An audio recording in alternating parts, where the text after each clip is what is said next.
ശിവഗീത 10-ാം അധ്യായത്തിലേക്ക് നാം പ്രവേശിക്കുകയാണ്. ഈ അധ്യായത്തിൽ ജീവസ്വരൂപ കഥനം എന്നാണ് ശീർഷകമായിട്ട് കൊടുത്തിരിക്കുന്നത്. ജീവസ്വരൂപത്തിൻ്റെ വികാസ പരിണാമങ്ങളെക്കുറിച്ചിട്ട്, ജീവാത്മാവിൻ്റെ ശക്തിവിശേഷങ്ങളെക്കുറിച്ചിട്ടാണ് ഇതിനകത്ത് വിശദീകരിക്കുന്നത്. ഈ അധ്യായം അപ്പോൾ ജീവനെക്കുറിച്ചിട്ട് വിശദീകരിക്കുന്നു. അതോടൊപ്പം പരമാത്മാവും ജീവാത്മാവും തമ്മിലുള്ള ബന്ധത്തെക്കുറിച്ചിട്ടും ഈ അധ്യായം ചർച്ച ചെയ്യുന്നുണ്ട്. നമുക്ക് അതിലേക്ക് കിടക്കാം. ശ്രീരാമചന്ദ്രൻ ഭഗവാൻ ശിവനോട് ചോദിച്ചു, ഈ ദൃശ്യമായ ശരീരത്തിൻ്റെ ഉള്ളിലാണോ ജീവൻ കുടികൊള്ളുന്നത്? ജീവൻ്റെ പൊരുൾ എന്താണ്? ജീവാത്മാവിൻ്റെ പൊരുൾ എന്താണെന്ന് ചോദിച്ചപ്പോൾ ഭഗവാൻ ശിവൻ പറഞ്ഞു, ജീവൻ്റെ സ്വരൂപത്തെക്കുറിച്ചുള്ള ജ്ഞാനം ദേവന്മാർക്ക് പോലും അറിയില്ല. അവർക്ക് പോലും ഞാനിത് വിശദീകരിച്ചു കൊടുത്തിട്ടില്ല.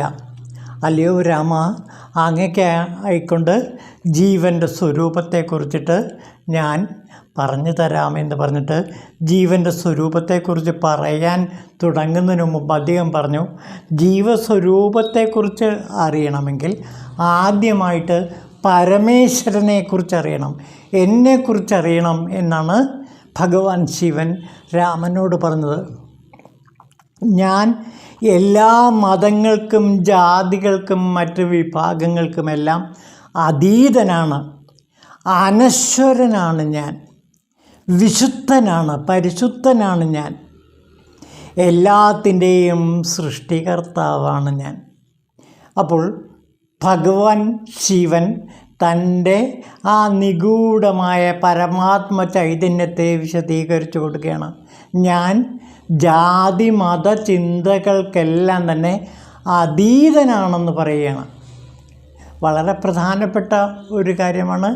അനേകം ജാതികൾക്കും മതങ്ങൾക്കും അതേപോലുള്ള വിഭജനക്രമങ്ങൾക്കും മുമ്പ് തന്നെ ശിവനാകുന്ന പരമാത്മാവ് ഉണ്ടായിരുന്നു. പരമസ്വരൂപമായ ശിവൻ ഈ ജാതി മതഭേദ വിഭജനങ്ങൾക്കെല്ലാം മുമ്പ് തന്നെ അതിപ്രാചീനനാണ് ഞാനെന്നാണ് പറയുന്നത്. ശിവൻ പറയുന്നു, ഏറ്റവും പ്രാചീനതമനാണ് താൻ. അതായത് ആദിയിൽ തന്നെ ഈ പരമാത്മാവുണ്ടായിരുന്നു.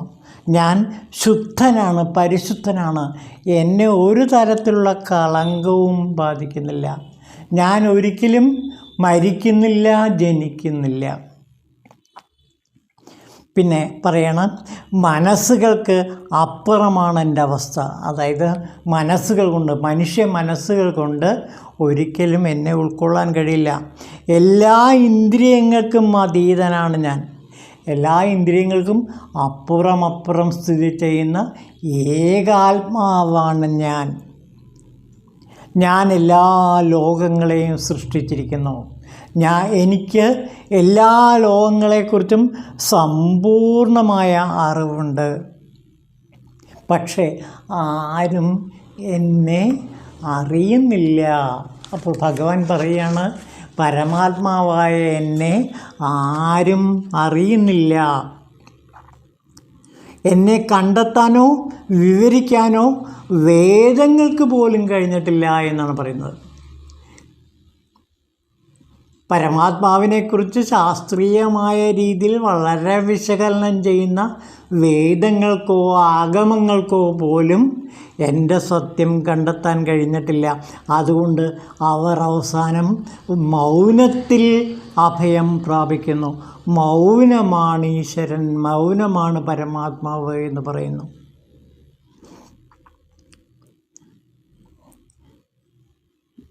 പിന്നെ അവർ പറയണം, എല്ലാം അറിയുന്ന മനുഷ്യന് ലോകത്തിൽ ഒരിക്കലും ഭയമുണ്ടാകില്ല എന്നാണ് പറയുന്നത്.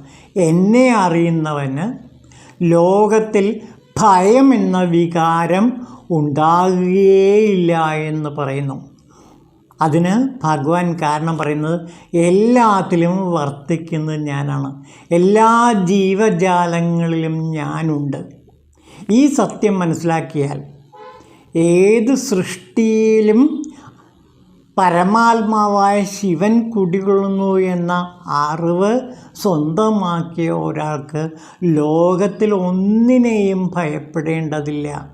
ഭയം എപ്പോഴാണ് ഉണ്ടാകുന്നത്? ദ്വൈതമുണ്ടാകുമ്പോഴാണ്. എന്നാൽ എല്ലാത്തിലും ശിവനുണ്ട്, എല്ലാ ജീവജാലങ്ങളിലും ശിവൻ കുടികൊള്ളുന്നു എന്നുള്ള ആ പരമമായ അറിവ് നേടിയ ഒരാൾക്ക് എല്ലാം ശിവൻ തന്നെയാണ്. കാണുന്നതെല്ലാം ശിവമയമാണ്, കേൾക്കുന്നതെല്ലാം ശിവശബ്ദമാണ്, അനുഭവിക്കുന്നതെല്ലാം ശിവാനുഭൂതിയാണ് എന്നൊരനുഭവം ഉണ്ടാകും. അപ്പോൾ ഞാൻ വേറെ നീ വേറെ എന്നൊരു ഭാവം ഉണ്ടാകില്ല. എല്ലാം ശിവൻ. അങ്ങനെ ഒരവസ്ഥയിൽ എത്തിച്ചേർന്ന ഒരു വിജ്ഞാനിക്ക് ഒരിക്കലും ഭയമുണ്ടാകില്ല എന്നാണ് പറയുന്നത്. പരമാത്മാവ് എല്ലാ ജീവികളുടെയും ഉള്ളിൽ കുടികൊള്ളുന്നു എന്ന ആ പരമമായ അറിവ് നേടിയവർക്ക് പിന്നീട് ഒരിക്കലും ഭയമുണ്ടാകില്ല. ശരിക്കും സ്വപ്നാവസ്ഥയിൽ 3 ലോകങ്ങളും മനുഷ്യൻ കാണുന്നു. അപ്പോൾ മനുഷ്യൻ ഒരർത്ഥത്തിൽ സ്വപ്നാവസ്ഥയിലാണ്. അവനി വാഴ്വ് കിനാവ് എന്ന് പറയുന്നതാണ്. അവനിലെ ഈ ജീവിതം എന്ന് പറയുന്നത് ഒരു സ്വപ്നമാണ്. ആ സ്വപ്നത്തിൽ 3 ലോകങ്ങളും സത്യമാണ് എന്ന് അനുഭവിക്കുന്നു. അവിടെ ജീവൻ ജനിക്കുന്നില്ല. സത്യത്തിൽ ജീവൻ ഈ 3 ലോകങ്ങളിലും ജനിക്കുന്നില്ല. പക്ഷേ അവിടെ ജീവൻ എല്ലാത്തിൻ്റെയും പ്രതിബിംബമായി നിലനിൽക്കുന്നു. പിന്നീട് പറയണം, അജ്ഞതയുടെ പുതപ്പിനുള്ളിലാണ് ജീവൻ കുടികൊള്ളുന്നത് എന്നാണ് പറയുന്നത്. അറിവില്ലായ്മയുടെ പുതപ്പിൻ്റെ ഉള്ളിലാണ് ജീവൻ കുടികൊള്ളുന്നത് പറഞ്ഞാൽ പരമാത്മാവ് എല്ലാ ജീവികളിലും പ്രതിബിംബിക്കുന്നു, ജീവനായി പ്രതിബിംബിക്കുന്നു. മുക്തി എന്ന് പറയുന്നത് സത്യത്തിൽ ഈ അറിവില്ലായ്മയെ, അജ്ഞതയെ മാറ്റുന്നതാണ്.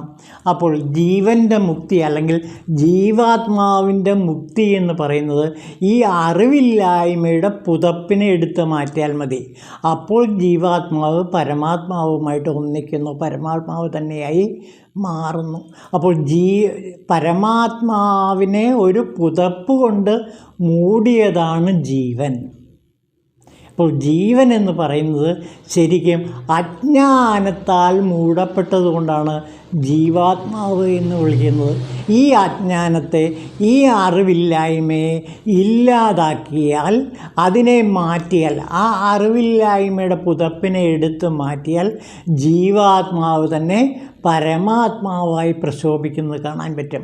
അതായത് പരമാത്മാവിൻ്റെ ഒരു പ്രതിബിംബം മാത്രമാണ് ജീവാത്മാവ്. ശരീരമാകുന്ന കണ്ണാടിയിൽ പ്രതിബിംബിക്കുന്ന ഒരു പ്രതിബിംബമാണ് ജീവാത്മാവ്.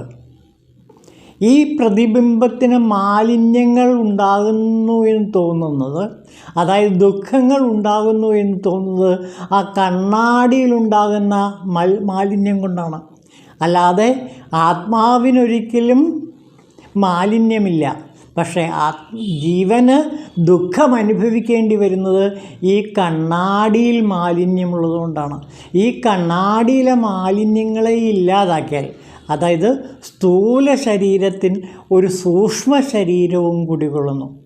ഈ സൂക്ഷ്മ ശരീരം പരിശുദ്ധമാക്കി സൂക്ഷിച്ചാൽ ജീവാത്മാവും പരമാത്മാവും ഒന്ന് തന്നെയാണ് എന്ന് ബോധ്യപ്പെടും.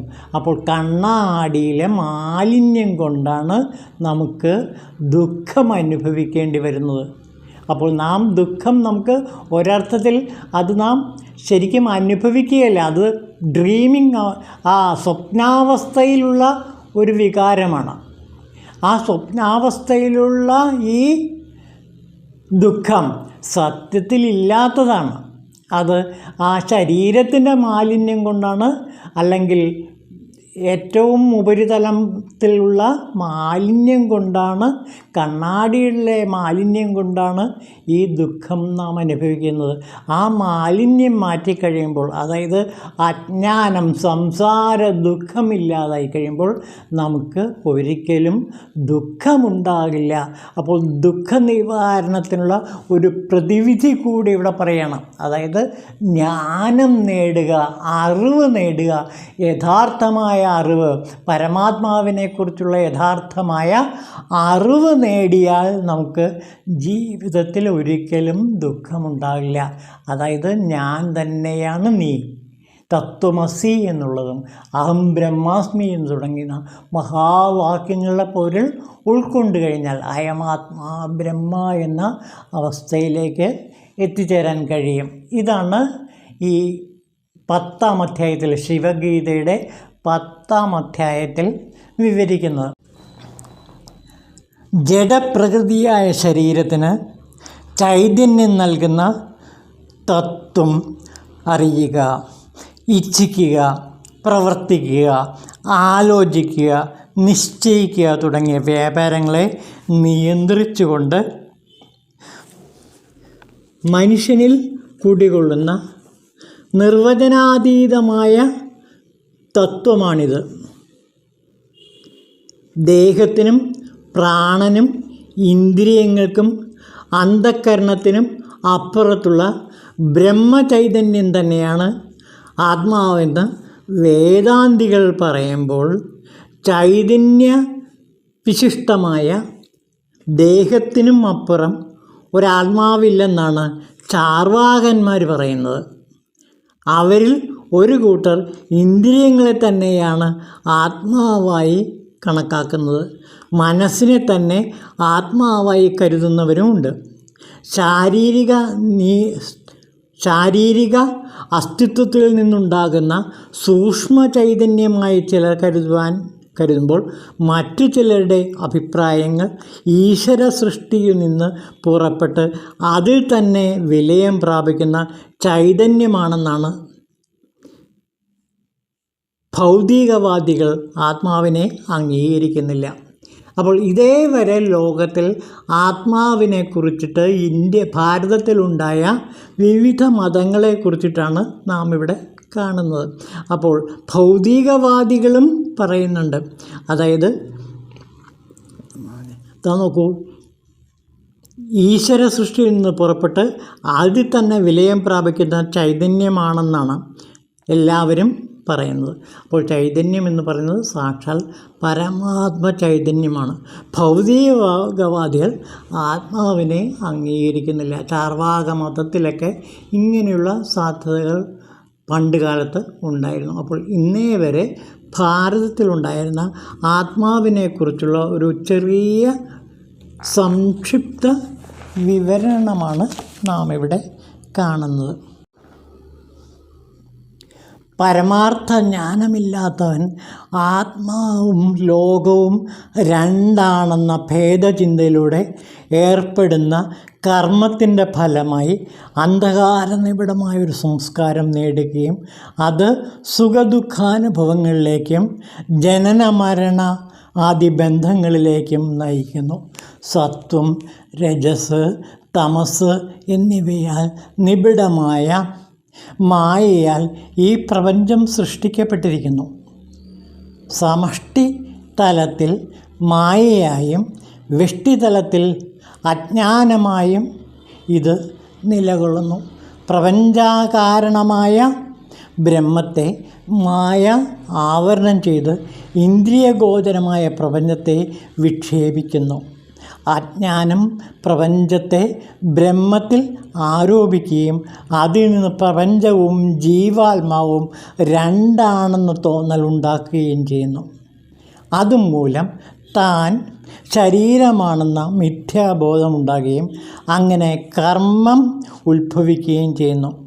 അജ്ഞാനം നശിപ്പിച്ച് യഥാർത്ഥ സ്വരൂപം അറിയുകയാണ് സംസ്കാര ബന്ധങ്ങളിൽ നിന്നുള്ള മുക്തിക്കുള്ള മാർഗം. അജ്ഞാനത്തെ അകറ്റുവാൻ രാജജ്ഞാന കർമ്മ ഭക്തി യോഗങ്ങൾക്ക് കഴിയും. അത് പരിശീലിക്കുവാൻ ബ്രഹ്മം മാത്രമാണ് സത്യമെന്നും ജഗത്ത് മിഥ്യയാണെന്നും ജീവാത്മ പരമാത്മ വ്യത്യാസങ്ങളില്ലെന്നും പരമാർത്ഥജ്ഞാനം ഉണ്ടാകുന്നു. സംസാര ബന്ധനങ്ങളിൽ നിന്ന് മുക്തി നേടിയവൻ അസാധാരണമായ ആനന്ദവും ശാന്തിയും അനുഭവപ്പെടുന്നു. സ്ഥിതപ്രജ്ഞൻ എന്നാണ് ജീവൻ മുക്തനെ ഭഗവത്ഗീത വിശേഷിപ്പിക്കുന്നത്. പരമഹംസൻ എന്നും മഹായോഗി എന്നും മറ്റും അറിയപ്പെടുന്ന ജീവൻ മുക്തൻ തന്നെ. അപ്പോൾ ഈ ജീവൻ മുക്തനെ, ഈ പരമഹംസ യോഗിക്ക് മാത്രമേ നമ്മുടെ ഉള്ളിൽ കുടികൊള്ളുന്ന പരമാത്മാവിനെ കാണാനും സാക്ഷാത്കരിക്കാനും കഴിയുള്ളൂ. ഇത് കൂടുതൽ വ്യക്തമാക്കുന്ന ഒരു പുസ്തകമുണ്ട്. ആ പുസ്തകത്തിൻ്റെ പേര് ജീവൻ മുക്തി വിവേകം എന്നാണ്. വിദ്യാരണ്യ സ്വാമികളാണ് ഇത് എഴുതിയത്. 14-ാം നൂറ്റാണ്ടിൽ എഴുതപ്പെട്ട ഒരു കൃതിയാണിത്. നമുക്ക് ആ ജീവൻ മുക്തി വിവേകത്തിലേക്ക് കൂടി ഒന്ന്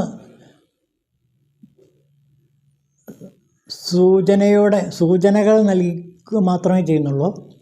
ജീവൻ മുക്തി പ്രമാണ പ്രകാരണം, വാസനാക്ഷയ പ്രകരണം, മനോനാശ പ്രകരണം, സ്വരൂപസിദ്ധി